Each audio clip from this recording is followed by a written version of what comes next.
लोकसभा की लोक शक्ति जनता दल मिलकर चुनाव लड़ रहे हैं। हम चाहते हैं कि ये गठबंधन सफल हो। हम चाहते हैं कि चुनाव में कर्नाटक की जनता हमें सेवा करने का मौका दे।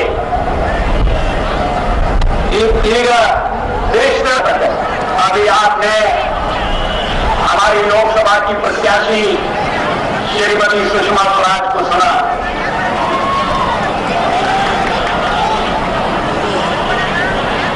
कन्नड़ भाषा पर उनका अधिकार देखकर मैं आश्चर्यचकित रह गया।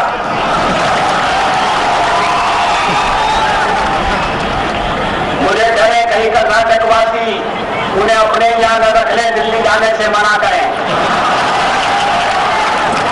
लेकिन दिल्ली तो उन्हें जाना है, चुनाव जीतने के बाद जाना है, लोकसभा के सदस्य के रूप में जाना है। इसलिए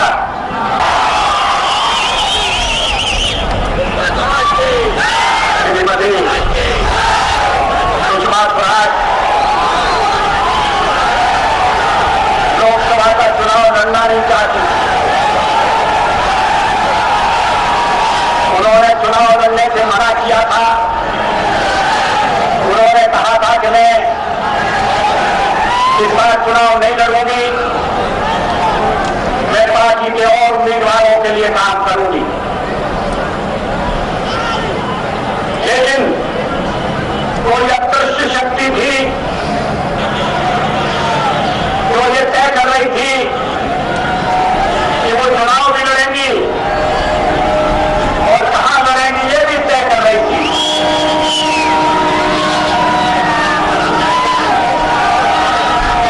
श्रीमती सुषमा स्वराज रेल लाइन से लड़े और यहां से विजय प्राप्त करें, इसके पीछे कोई अदृश्य हाथ दिखाई देता है, इसके पीछे कोई दैवी शक्ति दिखाई देती है। और इसलिए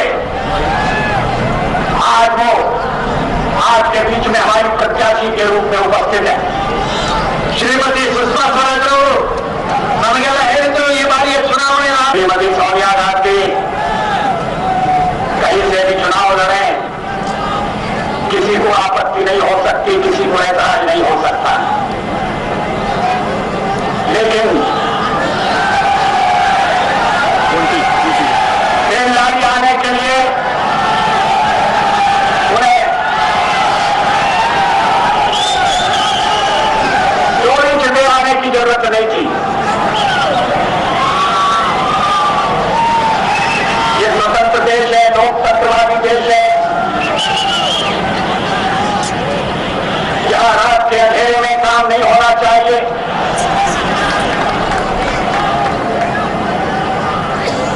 नामजद पर्चा दाखिल करना एक अपने में कार्यक्रम समारंभ है। श्रीमती सोनिया गांधी दिन के उजाले में आ सकती थी, उससे सुरक्षा के लिए बड़ी कठिनाई पैदा हो गई। सुरक्षा के प्रबंध को भी सूचित नहीं किया गया कि श्रीमती सोनिया गांधी बेगारी जा रही है।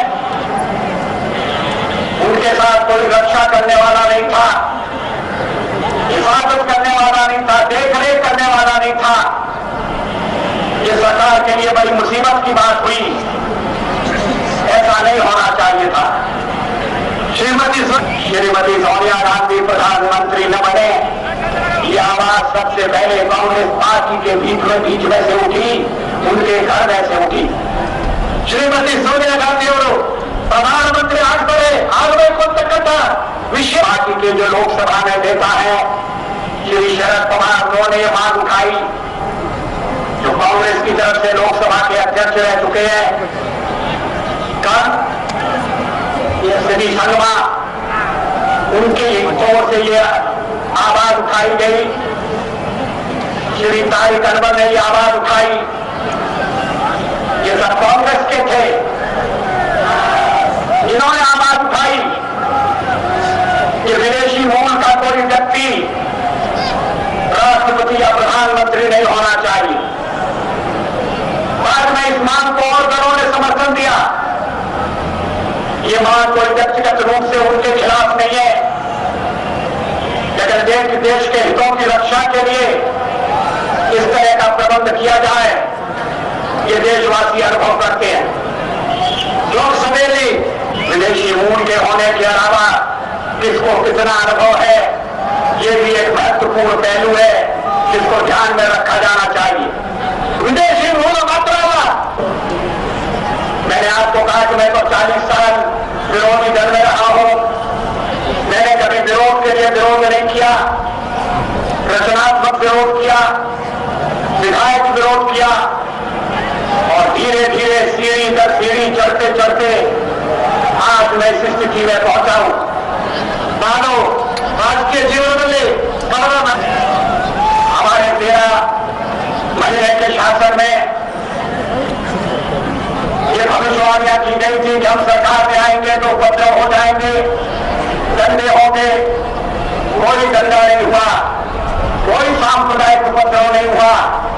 लड़ाई के दौरान भी सारे देश में शांति रही, भाईचारे का वातावरण रहा। अनुभव घटनाएं चिंता का विषय है, उन्हें सख्ती से रोकने की आवश्यकता है।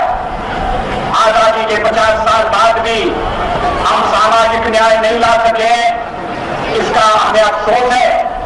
मगर अगर दोबारा हमें सेवा करने का मौका मिलेगा तो हम इस दिशा में प्रगति करके दिखाएंगे, ये आपको विश्वास दिलाना चाहते हैं। ये देश सर्वधर्म समभाव में विश्वास करता है। यहाँ जगत गुरु विश्वेश्वरैया जैसे महापुरुष हुए जिन्होंने समता का संदेश दिया, जिन्होंने एकता का पाठ पढ़ाया। भारत में एक धर्म मानने वाले, सब धर्मों का विकास हो, सब धर्मावलंबी सुरक्षित रहे, सुखी रहे, ये हमारी संस्कृति है, ये हमारी परंपरा है। हमारी सरकार ने 13 महीने में इस बात की ओर पूरा ध्यान दिया है। हम चाहते हैं कि महिलाओं को और अधिक शक्ति संपन्न किया जाए, उन्हें सत्ता में भागीदार बनाया जाए। हम चाहते हैं कि लोकसभा में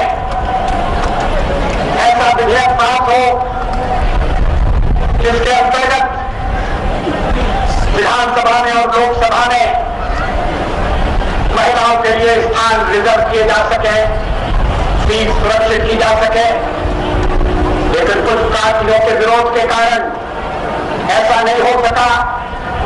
हमने अपने घोषणा पत्र में इस बात को फिर से दोहराया है और हम आपको आश्वासन देना चाहते हैं, अगर केंद्र में हमारी सरकार बनी और बनेगी ऐसा निश्चित दिखाई देता है, तो फिर हम विधेयक लाकर 33% सीटें लोकसभा में और विधानसभा में महिलाओं के लिए, अपनी बहनों के लिए सुरक्षित रखेंगे। अब मैं अपना भाषण समाप्ति की ओर ले जाना चाहता हूं। बंदे श्रीमती सुषमा स्वराज जी ಅವರನ್ನು ಗೆಲ್ಲಿಸಿ ಬನ್ನಿ ನಾವೆಲ್ಲ ಹೋರಾಡಿ